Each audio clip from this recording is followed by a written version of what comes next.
Hello guys, मैं हूँ big boss big boss big boss. तो गाइस आज अपन बात करते हैं शो की। मतलब मैंने इस शो को कैसे बिल्ड किया, कैसे इस शो को टीआरपी बढ़े, सब कुछ उसकी आज अपन बात करेंगे। तो शुरुआत करते हैं डे 1 से। तो डे 1 पे हुआ ऐसा, मतलब डे 1 से पहले हमारी मेकर्स की और मेरी बात चल रही थी कि हम शो में टीआरपी कैसे लाई जाए। आपको पता है बिग बॉस OTT 2 को कितनी सक्सेस मिली थी बिकॉज ऑफ एल्विश और फुकरा इंसान एंड वॉट एवर। तो हमने सोचा क्यों ना एल्विश आर्मी को अपने शो पे लाया जाए, कैसे हम एल्विश आर्मी को अपने शो पे ला सकते हैं। तो हमारे दिमाग में फट से आइडिया आया कि क्यों ना लव कटारिया को बुलाया जाए। तो हमने लव कटारिया को कांटेक्ट किया, उन्होंने कॉन्ट्रैक्ट साइन किया और लव कटारिया को हम शो पे लाए। अब लव कटारिया को शो पे लाए तो एल्विश आर्मी लगभग 50% तो हमारे शो पे आ गई थी, लेकिन पूरी नहीं आई थी। तो हमने सोचा यार क्या ऐसा क्या हो गया, पूरी नहीं आई। शो चला, लव कटारिया आ गया शो में, शो अच्छे से चला। 1 वीक निकला, 2 वीक निकला, अच्छी टीआरपी आई हमको। 1 वीक निकला, 2 वीक निकला, तीसरे वीक में हम आ गए। फिर हम सोचे यार अब पूरी एल्विश आर्मी को कैसे बुलाया जाए। तो हमने क्या करा, एल्विश और एल्विश की पूरी आर्मी और एल्विश के दोस्त वगैरह सबकी कंट्रोवर्सी किससे है, जो आप सबको पता है 2020 में जो कंट्रोवर्सी हुई थी टिकटॉक वर्सेस यूट्यूब। तो हमने अदनान को बुलाया शो में। हमने सोचा इनकी शो में लड़ाई होगी, सब कुछ मज़ा आएगा लोगों को देखने में। शो में आने के बाद हमने सोचा चलो थोड़ी बहुत और एल्विश आर्मी को हमने शो में बुला लिया, लगभग 70%। ठीक है, 70% एल्विश आर्मी हमारे शो में आ चुकी थी, क्योंकि उनको लग रहा था शो में ऐसा कुछ होगा। लेकिन हम क्या देखते हैं कि लव कटारिया और अदनान का ऐसा कुछ हुआ नहीं। तो मतलब बिग बॉस ने जो पैसा लगाया अदनान पे, वो पैसा टोटली वेस्ट हो गया, क्योंकि जो उनसे कंटेंट चाहिए था वो उनको मिला नहीं। फिर वापस अदनान को बाहर निकाल दिया। नहीं, उससे पहले अदनान शो में ही था, लव भी था, कुछ उनका आपस में ऐसा कुछ हो ही नहीं रहा था, क्योंकि दोनों अच्छे से थे। फिर क्या करा इन्होंने, कहा शो में 100% एल्विश आर्मी कैसे लाए, तो उसके लिए हमको एल्विश को ही लाना पड़ेगा, ऑब्वियसली बात है। तो इन्होंने क्या करा, वीकेंड के बार पे एल्विश को भी बुलाया। अब खाली एल्विश को बुलाएंगे तो ठीक है, लोग तो आएंगे ही, बट अब क्यों ना ऐसा किया जाए, किसी कंट्रोवर्सी वाले को साथ में बुलाया जाए। तो इन्होंने साथ में बुला लिया फेजू को। ठीक है, जैसा कि आपने शो में देखा, दोनों आए, दोनों का अच्छे से वो भी हुआ, सब कुछ हुआ। ठीक है, और लगभग 90% मैं ये मानता हूँ 90% एल्विश आर्मी को हमने शो पे बुला लिया। ठीक है, अब क्या करें, कैसे क्या करें। अब शो जैसे जैसे आगे बढ़ा, अदनान का काम खत्म हो गया, अदनान को बाहर निकाल दिया शो से। फिर यही बात फिनाले वीक की।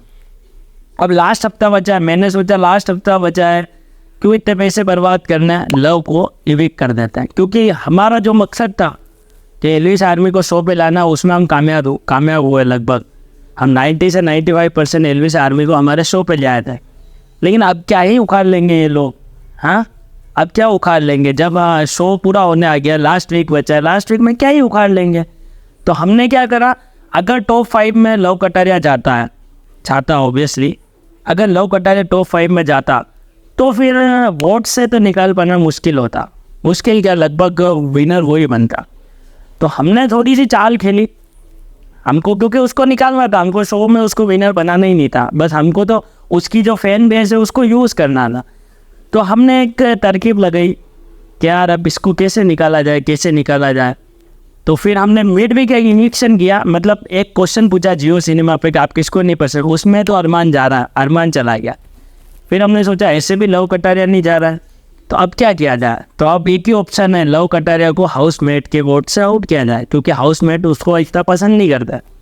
ये थी, और ये चाल बिग बॉस ने खेल ली, क्योंकि उनको पता अगर ये बंदा टॉप 5 में आया तो जीत इसकी पक्की है। और हम उसको जिताना नहीं चाहते, हम उसको लव को जिताना नहीं चाहते, क्योंकि हम तो रणवीर शोरे के हाथ जोड़ चुके हैं पहले से, भाई उसके सामने हाथाजोड़ी कर चुके हैं कि आप ही जीतोगे, आप हमारे प्रभु परमेश्वर सब आप ही हो। तो हमारा मकसद वो उसको जिताने का है। लेकिन इसको भी तो, क्योंकि वोट रणवीर के आने नहीं है, वो ऑब्वियसली बात है, रणवीर को कौन नहीं जानता है, तो वोट कौन ही करेगा। तो वोट आने नहीं थे। बिग बॉस को ये सब चीज़ें, मतलब मेरे को ये सब चीज़ें पता थी, तो मैंने फिर ऐसे करके उसको निकाला। अब मेरे को उस चीज़ का भी डर है कि जियो सिनेमा की रेटिंग भी गिरेगी, हमको गालियाँ भी पड़ेगी, हमारी ऐप को अनइंस्टॉल भी किया जा सकता है। पर अब क्या करें, हमको नीचपना करना है। अब हम तो फेयर तो है नहीं, फेयर तो होते थे किसी ज़माने में, हमको अनफेयर करना, अनफेयर हम कैसे कर सकते, तो हमने अनफेयर ऐसे कर दिया। तो गाइस बेसिकली ये है बिग बॉस की इनसाइड स्टोरी, मतलब बिग बॉस और मेकर्स कैसे सोचते हैं। तो मैं आपको यही बताना चाहता था। आई होप आप समझ पाए होंगे। और नो हेट फॉर एवरी, किसी के लिए हमारे लिए हेट नहीं है, बट ये वीडियो जस्ट फॉर फैक्ट, ताकि फ्रेंड्स को पता चले उनको कि मतलब कैसे बिग बॉस सोचते हैं और कैसे मेकर्स सोचता है। उनकी टीआरपी से ऊपर बिग बॉस और मेकर्स के लिए कुछ भी नहीं है। टीआरपी के लिए वो कुछ भी कर सकते हैं। हालांकि एल्विस ने जो एज ए गेस्ट आया था वो सबसे ज़्यादा हिस्ट्री में सबसे ज़्यादा पैसा लिया, पर उनको फिर भी मंजूर था, क्योंकि उनको चाहिए थी टीआरपी, एल्विस आर्मी चाहिए थी, तो वो मंजूर था। जब तक काम हो गया तब तक उनको रखा, जैसे ही काम ख़त्म शो से बाहर कर दिया। तो गाइज़ अब आप कमेंट करके बताओ कि क्या ये डिसीजन जो एलिमिनेशन हुआ है ये फेयर है या अनफेयर, या आप डिसाइड करके बताओ कमेंट में। बाकी वीडियो अच्छी लगी हो तो लाइक शेयर और सब्सक्राइब करें।